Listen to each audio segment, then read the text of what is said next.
Мынау бізде суставной гель, бұның құрамында 50 түрлі шөптің сығындысы бар.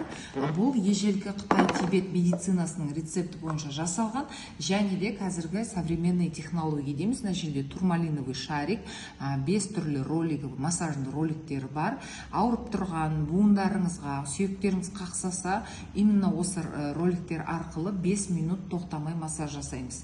Бұл жерде бұл гельді сығудың қажеті жоқ. Мына жерде on-off деген системасы бар. Мінекей on деген системасына мына стрелочканы әкеліп қоямыз.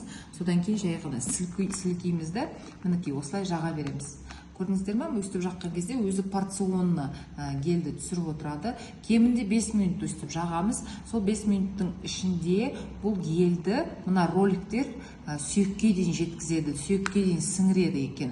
Бұл көптеген сүйек аурулары, буын аурулары қақсаған, мысалы үшін артроз, артрит, радикулит, ревматизм болса, остеохондроз болса, кейбіреулерінде холка болады, жаңағы арқаларында, немесе жаңағы грыжа, протрузия дейміз. Бұның құрамындағы шөптер өте жақсы антибактериальный эффект береді, және де противогрибковый эффект береді. Мысалы, кейбіреулерінде терілерінде жаңағы әртүрлі грибоктар болады, немесе тырнақтарында грибоктар болады. Соған да қарсы қолдансаңыздар болады.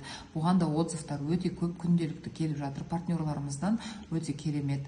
Және де бұның құрамындағы жаңағы шөптер қыздырып, жаңағы ауырып тұрған жеріңізді қыздырып, сол жерге таза қанды, жаңағы приток чистой крови из капилляров дейді ғой, сол капиллярдан жаңа таза қанды әкеледі. Соның арқасында бұл емдік қасиеті бар. Жай ғана симптомдарын шешіп қана қоймайды, бұл емдік қасиеті бар. Өте керемет гель.